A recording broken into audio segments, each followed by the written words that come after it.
Good morning students. आज हम पढ़ेंगे शब्द विचार। बच्चों, शब्द विचार हम पिछली कक्षा में पढ़ चुके हैं। एक बार हम पिछली कक्षा में पढ़ाए हुए मुख्य बिंदुओं को दोहराएंगे और आज का टॉपिक शुरू करेंगे।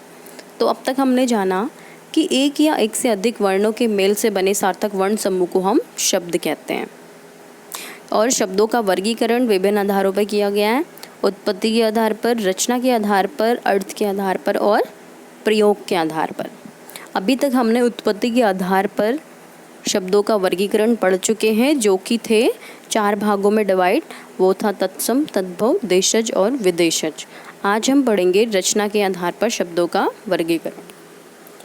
रचना के आधार पर शब्दों के वर्गीकरण के 3 भाग हैं: रूढ़ शब्द, यौगिक शब्द और योग रूढ़ शब्द।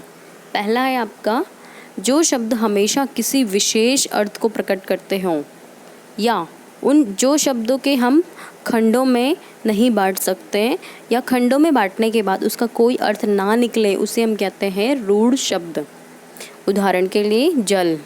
आपका जो जल है उनको हम जल का अर्थ तो प्रकट हो रहा है, विशेष अर्थ जल मतलब पानी, पर यदि जल के 2 टुकड़े कर दिए जाए ज प्लस ल, तो ज का भी कोई मतलब नहीं है और ल का भी कोई अर्थ नहीं है।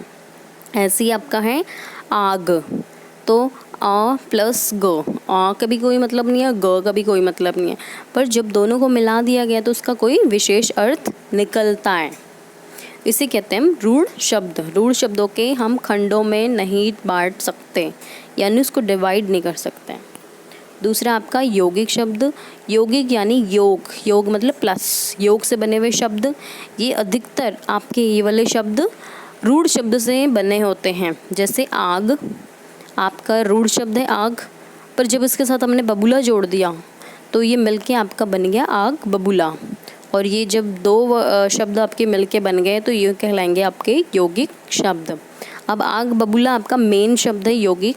इसके हम जब 2 टुकड़े करेंगे, 2 भागों में बांटेंगे, आग प्लस बबूला, तो आग का भी अर्थ निकलता है और बबूला का भी अर्थ निकलता है। इट मीन्स दोनों के अलग अलग करने पर भी उनका अर्थ स्पष्ट होता है, इसे कहते हैं यौगिक शब्द। उदाहरण और देखिए, दूध वाला। दूध वाला एक साथ अगर लिखते हैं तो उसका अर्थ प्रकट होता है, अगर इसको अलग अलग भी लिखो तो भी इसका अर्थ प्रकट होता है, दूध प्लस वाला। डाकघर, डाक प्लस घर, इसके अलग करने पे भी आपका अर्थ प्रकट होता है और साथ में लिखने पे भी डाकघर, इसका अर्थ स्पष्ट होता है। यानी वो वाले शब्द जो आपके खंडों में बांटने के बाद भी उनका अर्थ स्पष्ट हो, उसे कहते हैं यौगिक शब्द। योग मतलब जोड़, इतना आप याद रखना। अंतिम में आपका योग रूढ़ शब्द। योग रूढ़ शब्द थोड़े दोनों से अलग है बिल्कुल।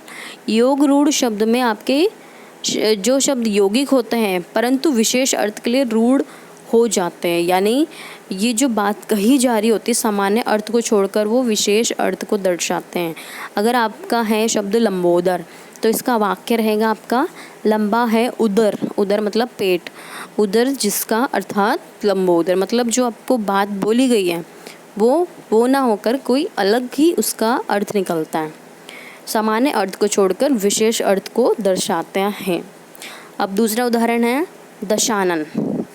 10 है आनन जिसके, आनन मतलब मुख या सर, 10 है आनन जिसके, उसे कहते हैं हम दशानन।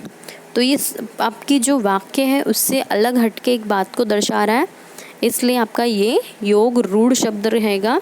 इसमें आपका बहुब्रीहि समास के भी सभी उदाहरण योग रूढ़ शब्द के ही उदाहरण होते हैं। जैसे पीताम्बर, पीताम्बर के लिए हम वाक्य यूज़ करते हैं पीला है अंबर जिसका, अर्थात पीताम्बर, पित्त मतलब पीला। तो देखिए बच्चों, रूढ़ शब्द में आपका विशेष अर्थ देते हैं और उनके टुकड़े नहीं होते। यौगिक शब्द में आपका अर्थ स्पष्ट करते हैं, टुकड़े होने के बाद भी उसका अर्थ जरूर निकलता है।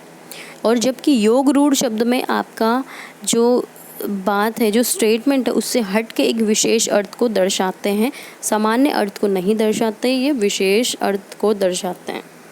तो चलिए देखते हैं आपको ये पाठ कितना समझ आया। प्रश्न उत्तर देखते हैं अब हम। सोचो और बताओ, सही वाक्य पर सही तथा गलत पर गलत का निशान लगाइए। रचना की दृष्टि से शब्द के 2 भेद हैं। क्या ये बात सही है या गलत?